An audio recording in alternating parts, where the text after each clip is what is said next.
Before we even hand this out, is it a mitzvah to do tshuva? Or, it's not a mitzvah to do tshuva. It's an opportunity. You don't want the opportunity? So burn again it. I don't care. I'm offering you an opportunity to do tshuva and get out of it. You don't want to get out of it, don't get out of it. Or is it a mitzvah to do tshuva? You got to eat matzah on Pesach, and you got to wave a lulav on Sukkot, and you got to you got to light Hanukkah candles on Hanukkah, and you're not allowed to eat on Yom Kippur, and you got to do tshuva. And that's one of the things, a checklist when you got to heaven. Okay, did you wave a lulav? Yes, you did. Did you do tshuva? No, you didn't.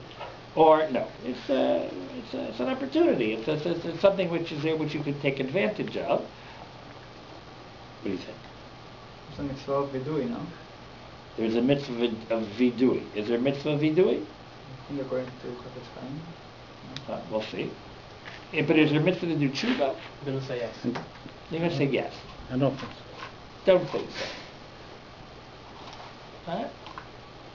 Because it would be funny, because if there's a mitzvah to do tshuva, then you wouldn't be able to do that mitzvah until you do something wrong. Right. By the way, it's totally a side trick question. It's one of these instant trivia when your conversation gets boring questions. What is the actually, this aside, if that would be true, what's the only other mitzvah that you can really only do that mitzvah if you've done something wrong first? Yeah, well, that could be extra mitzvah, right? A possibility. The more famous one, Teshuva Hagzela. It's a mitzvah to turn stolen object. But if nobody would ever steal anything, you can never do that mitzvah. So I know you're all ready to volunteer and go do that mitzvah. That's very kind of you, right? That's what. Also, maybe you have to divorce your wife, but. Oh, if she's done, yes, right. If she's committed everything, you would have to. She had to do that there in order to obligate her. I don't know if that's some positive mitzvah. It might be Easter to stay with her. I don't know if it's a positive mitzvah. Yes, divorce. So let's see what the Rambam has to say about this. Here we go. Take one down, pass it around. We have no English because this is an advanced class. Pass it down to the gentleman over there. Everybody got it? How are we doing? We all good? We need one more? Oh, I have plenty more. We're all good?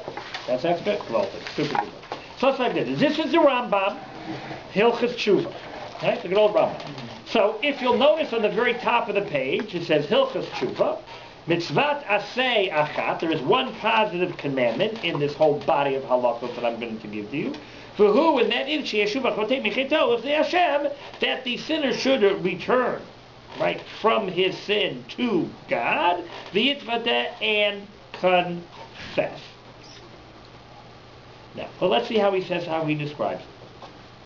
Okay, Ubeiur mitzvah zo, I'm going to explain this mitzvah, the ikarim hanigrarim mimad, the principles that come along with it, because of it, the principles, the foundations of this.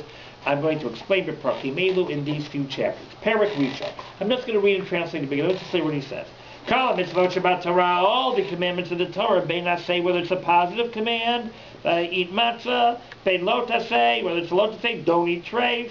Im avara davar l'chameim, if you transgressed any one of them, bein bizadon, whether you transgressed on purpose, bein bishgagah, whether you transgressed by accident.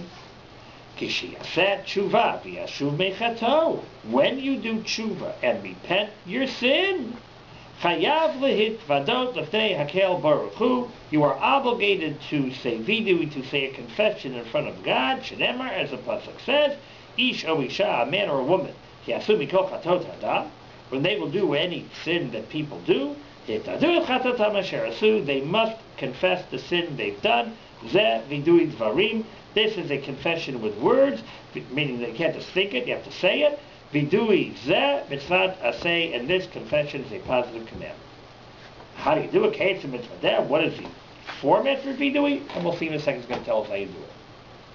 So according to the text of the Rambam, what is the positive command? Vidui. Confession is a positive command. Anybody who does tshuva has to say vidui. I don't feel like doing tshuva, so you'll never have the opportunity to do vidui. I don't do anything wrong. You also have never opportunity to do vidui. All right? So there's tshuva. Let me ask you, is there a mitzvah say to build a sukkah? No. No. We don't have to build a sukkah. If one magically appears in your backyard, trees fall down, there's a tornado, and when you walk out, look out, look at that! Look, the branch of the tornado flew the tree around, and it landed on top of this gazebo, which smashed the roof, and now there's a tree sitting on top of my gazebo with no roof and walls. Look at It's between junkyard to tornado. Yeah. Right. And on the other side you get 740. Of course. Right, there you go. Yeah. Right. No mitzvah to build a sukkah. It's a hechsher mitzvah. There's no mitzvah to make tefillin. Right? I mean, you have to wear tefillin. So somebody got to make them. It's a hechsher mitzvah. It allows you to do the mitzvah, but you don't get a mitzvah making tefillin. I mean, maybe you get the mitzvah of helping other people do mitzvahs. No worse than if you give a guy a ride to shul. You do the mitzvah of helping him do the mitzvah. Right? So the mitzvah, says the Rambam, is vidui. But what's a prerequisite to vidui? Teshuva. What starts? Do you do teshuva first and then you do vidui, or you do vidui first and then you do teshuva? What's the wording of the Rambam? Let's read it again. Kala mitzvot Shabbat Torah, all the mitzvahs in the Torah. Bein essay, whether it's a positive command, like go eat matzah and shake a lulav. Bein lo taseh, whether it's a lo taseh, like don't take lashon hora, don't lie.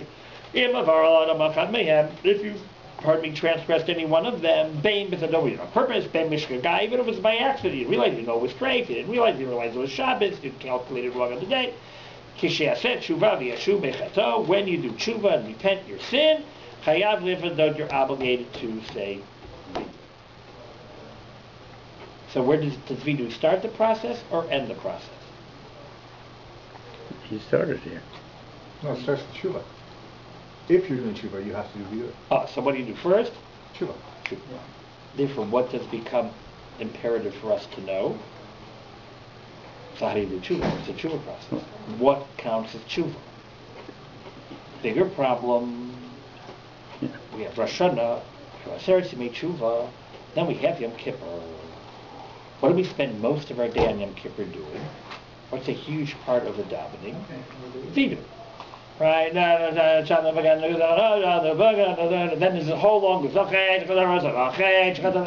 it's a great, you read this, why do you even think of those, man? Like, right, it goes through this whole long list of sins. On Yom Kippur, you're saying vidui. According to the Rambam, when do you say vidui? Only when you've done tshuva. Can we, how many people here can safely say that all the things they're reading in their mouths are on Yom Kippur, they're saying vidui for? They can safely say that they've done tshuva by the time they're reading that list on Yom Kippur. Anybody can say that? I can't say that. Right? Right. He can say it. Right? So what are we doing on Yom Kippur? The whole Yom Kippur, we say vidui 10 times. 5 times quietly, right? Night, right? Nila, right? 5 times, and we do it publicly. The Chazar Sashat, we say, okay, right? The whole thing, all right? And we ask God to forgive us, and you'll see it's almost like the words you see in the Mount. Hashem, Chatasi, Avisi. We'll read the words of the Rambam. It's pretty close to what it says in your mouth. It's vidui. Hashem, right? We'll go through the words. We'll go through the text, right? So that's vidui. What about vidui daily? Pardon? Something to say vidui. Ooh, Gavaltig, even better. Absolutely correct. What's your name? Harley. Says Harley. Absolutely correct. Daven Nusach Sfard, Kanara, this gentleman. And an Eretz Yisrael, even Nusach Ashkenaz on Monday and Thursday. People say vidui daily. If you daven Nusach Sfard and the davening before Tachanun, right? There's exactly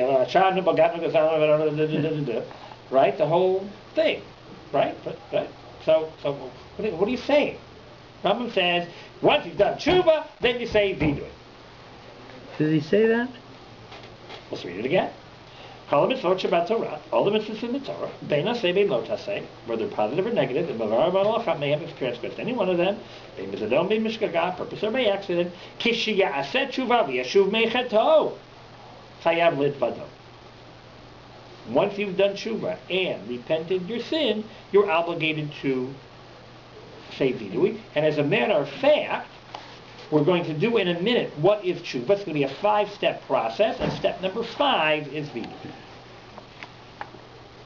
And we'll have to discuss why. Well, we start with vidui. But it is part of tshuva, isn't it?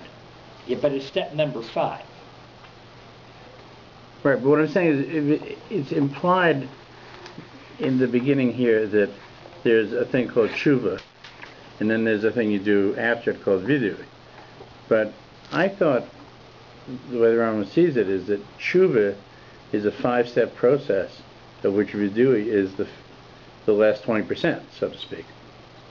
So It's not a separate. It's not something on its own. On Yom Kippur, are you at the last 20%? You should be. You. The answer is you should be. Collective Jewish people. The answer, in principle, the answer is you should be. So let's watch. You've had 40 days to get there. Right, so let's watch. So the Rambam says when you do tshuva, you have to do vidui. Interestingly enough, the first entire chapter talks about vidui. Only in the second chapter does it talk about tshuva. Why? Because the mitzvah say is vidui. So first he has to tell you the details of the mitzvah say, what the wording is, when you say it, how you say it, if this, that, and the other. Right? Now he goes back and says, the prerequisite for vidui was tshuva. So now let me tell you what tshuva is. Right? But first I'm going to tell you what vidui is, because that's the mitzvah to say. Now, we said that you only say vidui once you've done tshuva. What's tshuva? Very good question. That's chapter 2. So we're going to skip, because we want to do the process in order. So we're going to skip to the Perek Sheni. Skip to the second piece of paper. It says right there in front of you, Perek Sheni.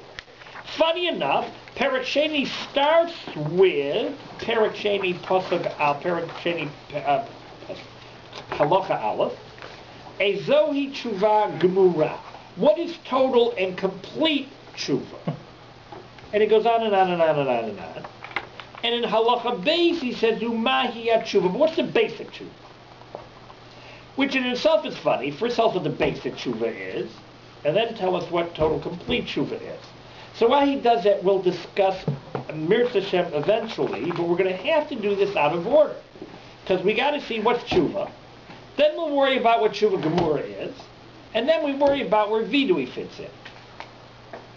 So let's watch the Rambam, because I'm just watching the class, we don't want to miss Mark. And let's watch the Rambam on what is tshuva. Umay tshuva. Perek Sheni, Halacha Beis, left-hand side of the page. So what is tshuva? Who? And we're just going to read the entire halacha first straight through, and then we'll take it apart. She'azov achotei chet'o, the sinner should leave the sin.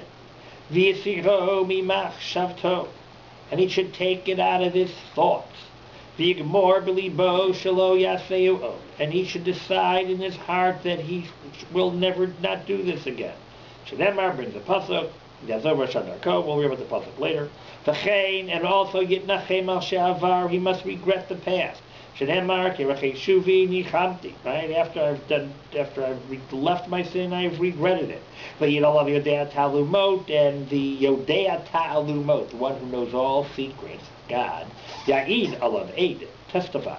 The one who knows all secrets should testify, should be able to testify about this person, Shalo Yashuv Lezeh Hachet Leolam, that you will never ever do this sin again. Shemar V'lo Nomar Od Eloheinu, we will never again call our gods L'maseh Deinu, to things we've made with our own hands. And you're supposed to confess with your lips, and say all these things that you've decided in your heart. And by the way, the Rambam does not say anything about Rosh Hashanah Yom Kippur. That's true. Alright? 5-step process. Let's do it again. We'll do it again even more slowly, but let's just do it again. Umaya tshuva, what's tshuva? Yazov achatei cheto, you have to leave the sin. So you're not doing it anymore. Yasiro mimach shavto, take it out of your thoughts, you're not even thinking about doing it anymore. Yigmor b'libo shelo yaseo, you decide in your heart you're never going to do it again. Shemar Yazov Rashadarko, big pasuk. V'chein yitnachem al shavar, you regret the past. Shemar kerachei shuvi nichamti. And in what state are you right now in the process? Ya'id alav Yodea Talumot. The good Lord himself is prepared to testify. He ain't never doing that again. Right? I know that he's not doing this anymore. Right? We'll never again call the things we made with our hands, we'll never call them our God. Then you can say Vita. Is God's position one of the 5 steps? Interesting. We'll have to go over that and see. Okay. So this leads us back to our basic question, which we will hopefully solve before we get to Yom Kippur. Leaving aside every day for the moment, but we'll answer that too. So what are we talking about on Yom Kippur? You got a list a mile long, right? How many people in this room can honestly say that they've really been really sincere in Yom Kippur, and they've really felt their Teshuva, and they've really said they're sorry to God, they've really taken a new step, and come the next Yom Kippur, they are back, dealing with the same issue all over again. Right? I'll raise my hand publicly on right? There are things I'm sure we can all say that we've gotten rid of, right? But certain things, like this year, mamish, I'm telling you, I gotta cut that out. I'm gonna time going down. It's crazy. I gotta go. What's the matter with you? Make it good. You gotta cut that out. Gotta get along with it. Gotta go with that person. You gotta be on somewhere, but on a muck, on a bench, right? And you work on it, and it's great. You got a whole plan, got a whole process, and you're sincere. And then it goes, and come back next Yom Kippur. Okay, so maybe you took, a couple steps forward, because maybe you are like a little bit better, but to say that, that never going to do it again, I don't even think about it, man. It's like, I'm out of this one, right? There are things hopefully we can all say that about, right, as we grow, right? But there's plenty of things that we can't say, I'm never going to do it, I don't think about doing it, right? So what are we talking about? Famous problem. Famous problem only because of famous misconception of what Yom Kippur is. And do remember, Rambam doesn't talk about Yom Kippur here. Rosh Hashanah Yom Kippur don't get mentioned, not the first page, not the second page. It doesn't come up till like much later on. So there's obviously Yom Kippur is some kind of a special thing, right? Because it doesn't give a time to this, right? Necessarily. This is what Teshuva is. It doesn't say this has to be done on matzah da-da-da, but if you eat matzah tomorrow, you don't get the mitzvah of eating matzah. It's be Pesach. It doesn't say at the time the mitzvah Teshuva can only be done. There are special times to see Rosh, special time, right? And that's going to be different. It implies you should do it right after you're aware of the error. At the beginning. You can do it anytime you want. If you recognize it as being a sin and being the wrong way to go, then Teshuva is anytime. Well, then it's already started. Right, but all these steps are involved in that. Like, it's not specifically tied to Rosh Hashanah Yom Kippur. Now, true.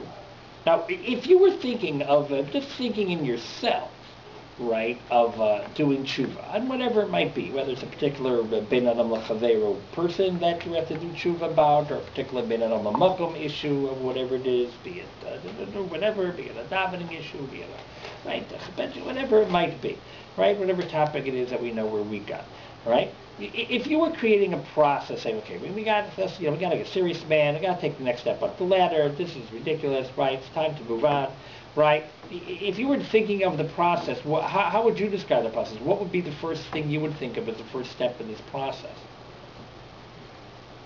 What would you list as your first step in the process?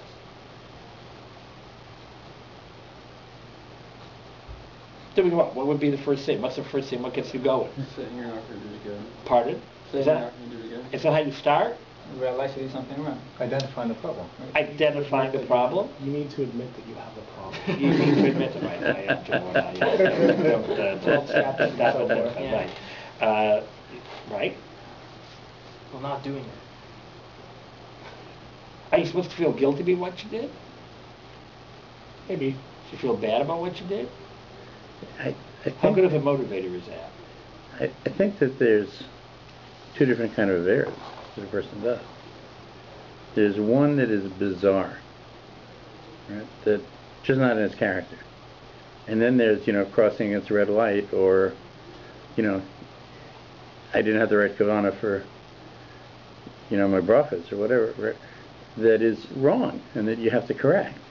But you don't really think of it, as a major error. And it takes a lot more work to see that as a sin.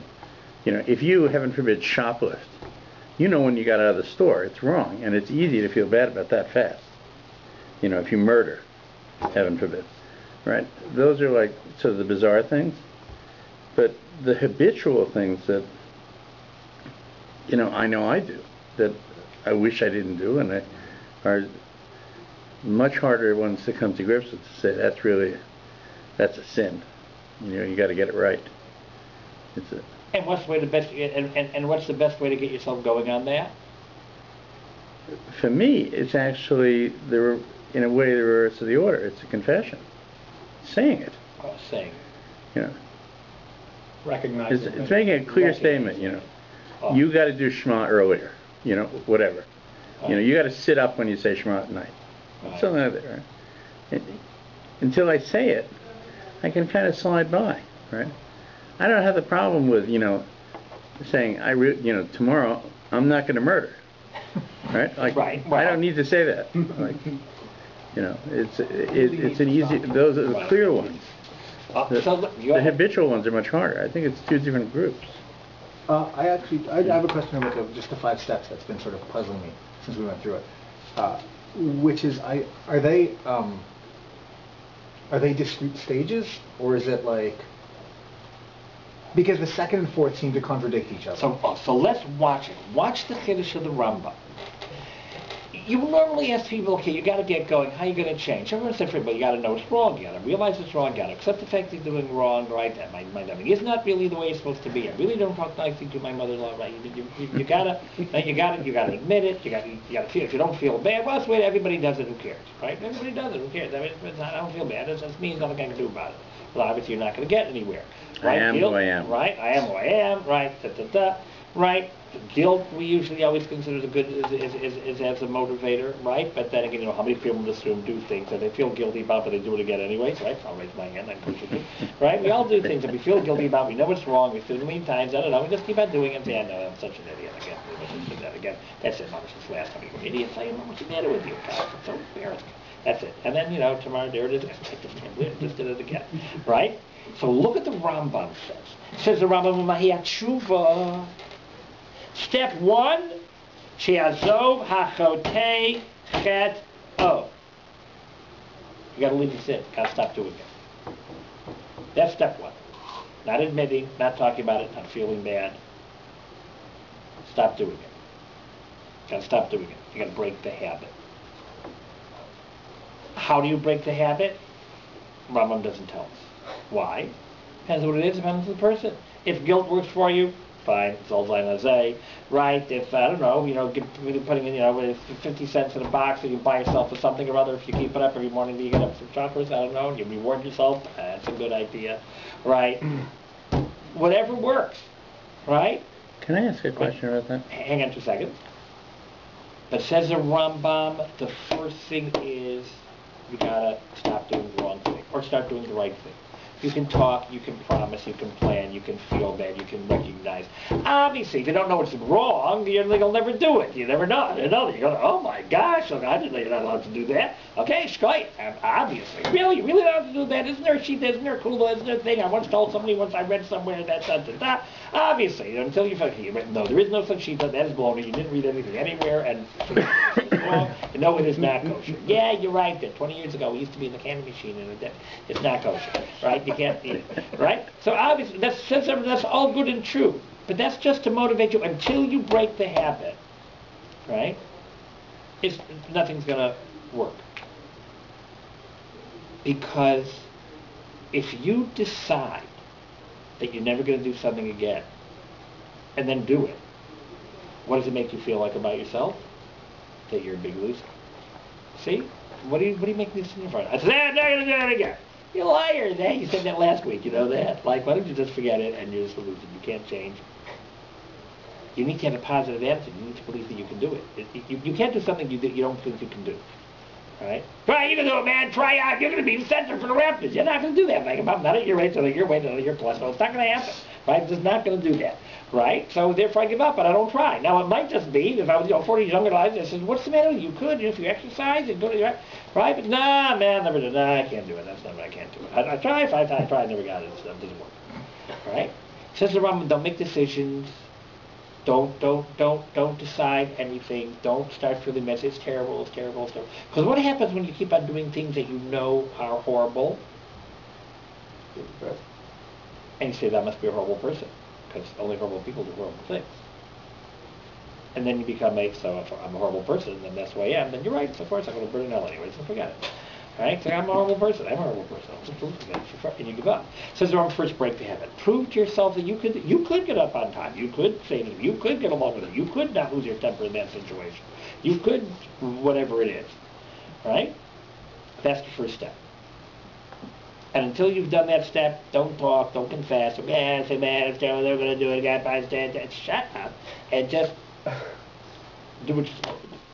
What are the concepts of what the goyim have of confessing to like a rab or rabbi, you know? Excellent question. Superb That's question. helpful. Obviously, it's embarrassing to go to a rabbi to ask a question of something you have a problem with, that you need help with. A superb question. Even though the answer should be hang on like 2 weeks, right? I'm going to give you a Bregalachas 1 foot answer for the moment, but Sneak preview. A sneak preview. No, because it's a very good point. Because that really is the crux of the difference, right? Even when you're going to do confession, it's quietly lifnei hakel baruch hu, not to other people. You don't tell other people your sins. You don't publicize your sins loudly, right? The guys that are standing in the back going, like King Kong, right? That's not what you're supposed to be doing, right? That ain't the way it goes. Because you have to take personal responsibility for yourself. You can ask advice. How do I help this? What do I do? Is it really so wrong, right? And you need information. You may go around and find out, really, I don't want you to feel so bad for, because there is, if you do that, then it would simply be okay. You can do it that way. And that's all right. Says, oh, really? Oh, good. So there you go. And you solve your problem. So you may need information, and you may be, feeling guilty over something which, you probably heard that in a class somewhere, but it's not a real obligation. It's a nuance. It's if that's what you're killing yourself over, forget it. It's not. Don't worry about it. You misunderstood. You may need information, but no, we don't. No one else can get you out of your troubles. You have to dig yourself out of your hole. And the problem of the Aveira is that it distanced you from a Kodesh Baruch Hu, Teshuva, to return. You've gone away from God, and you got to get back. Well, you get back, you got to talk to Him, right? Because that's how you build a relationship. But we'll do more on that. So the first step is you got to stop doing it. Rabbi Feigenbaum, can I stop you now for a second? Yes. I have a book at home. My wife loves it. I haven't really gotten into it deeply. There's a Rambam diet based on Rambam's views on eating. It's very good. But there's a tremendous emphasis that you shouldn't stop a bad habit suddenly. That you have to do it very gradually. In fact, there's a quote in it from Rambam that it can kill you to stop suddenly. Absolutely possible. So it's really not, if that's true, then it's not, the first step is not stopping it. The first step is beginning the process of stopping it. Ultimately, the goal is excellent. Meaning, just like the Rambam didn't say, okay, Rambam, the first step is to stop doing it. Well, thanks, pal. I do that. So that could be the last step, right, too. Like, how am I supposed to stop doing it? Depends on the person, depends on the habit, depends what it is, depends who you are, depends on why you're doing it. Maybe so you have bad friends, maybe it's a long-running thing for 40 years, and right? We don't know. Is it a problem of information? Is it a problem of addiction? Is it a problem? Is it a psychological problem? Do you need a? So it's not a statement of cold turkey per se. No, he didn't say cold turkey. He just said that. But you're not past stage 1. Don't worry about anything else till you've gotten to this point. It may take you 3 or 4 years. Right. But until you stop doing it, what are you going to say? And you're supposed to say, I'm never going to do it again. How can you say I'm never going to do it again? You can't say that to God. The tshuva is, I'm never going to do it again. Hareini, where is that? Right? V'eini chozer l'davar zeh. The one part of the words of the video is, I'm never going to do it again. How can you tell God you're never going to do it again? You do it. You do it less. You do it only once a week. You do it only when you use the You do it only when right? But the video is, I'm never going to do it again. So don't say you're never going to do it again unless you know you're never going to do it again. The only way you know you're never going to do it again is, I've been clean for 3 months. I'm never going to do this again. Right? Well, it will take you a while to get clean for 3 months. Now, you may have to go to a Rav and say, listen, in all honesty, based on 1,000,001 reasons, you're absolutely right. I'm not supposed to do X, Y, and Z, but am I really supposed to, like, tomorrow stop doing X, Y, and Z? I don't believe that's workable or doable. So, like the Rambam's example always is stuff like there's medical doctors, there's nefesh doctors. talks about it in Shkona Baruch and the Rambam, right? You have a physical, and you go to a medical doctor, and he might tell you, no, at the moment, you need to eat a lot of rice and to get your system back, blah, blah, blah. Right? Yes, vegetables are very important at the moment because your system's all messed up, so we're going to take a long regimen, and we're going to, right? It's absolutely possible, right? Absolutely correct. And that's why we're going to get back to our daily video and Yom Kippur video. So it's really difficult to understand. What are we saying on Yom Kippur? Where if we work on it for 30, 40 days, right?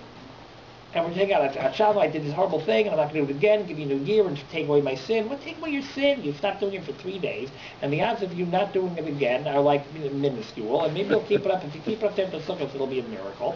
And what are you talking? What are you blabbering your head off to God? And the Rambam's point is, and that's detrimental, because if you cry your heart out and then do it again 2 weeks later, so then forget it. It's like let's get forget it. That's exactly what the Meforshim say. You don't say you're not going to do it again for quite a while. Watch what's coming up. A, you got to stop doing it. B, siromi machshavto. Take it out of your thoughts. Now, what does it mean, take it out of your thoughts? Are you allowed to say, oh boy, I do anything for a McDonald's cheeseburger, it's delicious, but can't do it such a way. Are you allowed to dream about cheeseburgers are really nice? Probably would think it'd be so cool, right? Are you allowed to think that? To think positively about something. I would never do it, but it might be so much fun.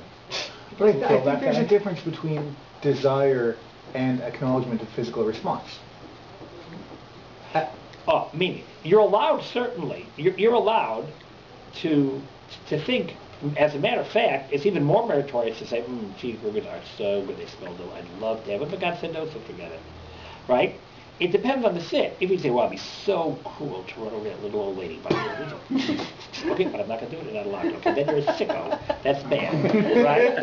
That's a bad thing. Right? But to say, cheeseburgers are probably delicious, they probably actually might be delicious, and it'd be very cool and just to have one, and if I would wake up in the morning and I'm not Jewish, I would maybe before I convert back, I'd probably make one and get one. I don't know. Right? That's not a sick or evil thing. So what does it mean to take it out of your thoughts? Depending on what it is, right? You're allowed to think about the good old days when you used to, eat, lobster or something and say it was yummy, it was delicious, but I gave it up. It was usher, but I didn't know. And what do you mean not allowed to think about? So say the Meforshim, what's not allowed to think about it is? So I'll give you an example. For me. We're on the road, we're driving on the highway, we pull over to a rest stop, to go to the washroom, buy a can of Coke, buy some potato chips, then I'm walking through the thing, and there's, your Wendy's, your Burger King, right? I do not say, oh man, that smells so good. I should really get one. Everyone's looking. I can't. I should. If it's bad, I'll get a chicken patty, I'll put on, right? I'll eat it, I'll stuff with bread, I'll eat it in small pieces. And I don't even think about it. I just 6 minutes for it. It's a non-issue. It's just come home Shabbos, nice Friday night, go to see him, and it's, oh my gosh, it's better than flight out. I don't think, man, turn off, but it's Shabbos. Forget it. Nothing you can do. Cookie crumbles. And that, it's a non-starter. I come home from a long day from Princeton Girls High School, right? And I had a rough day. And my wife says, so, how was school?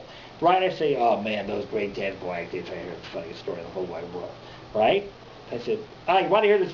That's Lashon Hara. Well, it's not really Lashon Hara, because you're who they are. That's my experience. I'll change the details, right? And it'll make me feel better if I say, there's an Indian of being able to, catharsis, so you're allowed to, right? And I struggle. I pull out all, the little details I know about Lashon Hara to see if I can, calculate some way to find out if Lashon Hara is stories irrelevant, and say, how was school? Fine. When you say, want to hear a funny story about so-and-so, who my wife knows, and she doesn't like the mother anyways. I'll tell a funny story about the lady's kid, and something right, and the mother's and not the kids, and that's, you're absolutely right. This Lashon Hara, what am I talking to my wife about? This stupid kid did that's Lashon Hara. But I struggle, I got to tell you. Right? I said, funny story. Should I tell a funny story? It's a funny story. It's no harm done. It's a Lashon Hara. Depends on what it is. I struggle. And sometimes I win. I say, how was school? A little tough, a little bit. Anything going? Yeah, but it's not really important. And sometimes I say, oh man, you want to hear, that neighbor that you hate, your kid is such a jerk, right? It's like a remark. Boom, boom, boom. And then I say, I shouldn't have said that. Right? I just shouldn't have said that. I was just cranky and angry. So I can say I was cranky and angry. I had to alone. I shouldn't have said it. Some guy wouldn't have said it. right? And I shouldn't have said it. I should have taken a deep breath and said, no, nothing particular. All right? Or, I'll tell you something generic. It was a funny story, which is really irrelevant. Then the ball broke the window, and blah, blah, blah, blah, blah. We had a call then, which also is a funny story, but it doesn't involve anybody. It doesn't make anybody look bad. Right? And I shouldn't have said it, but I hate the kid, I hate the mother too, and and I said it. So I struggle. It's a struggle. Sometimes I do it right, sometimes I do it wrong, sometimes I do it right, sometimes I do it wrong. Right? Got a bench, came in a rush, take the brick out, get up out of your chair, go get a bench, read the words inside, right? Because it always seems to go so much faster when you say it by heart, right? And right. I remember Rav Pam, there was another Pasuk Schneer. He once said that the greatest Musar lesson he ever learned is many, many, many years ago. He said in Manchester, Manchester was visiting Toronto, and they asked him to go pick him up from where he was staying to bring him to the kollel to give his shirs.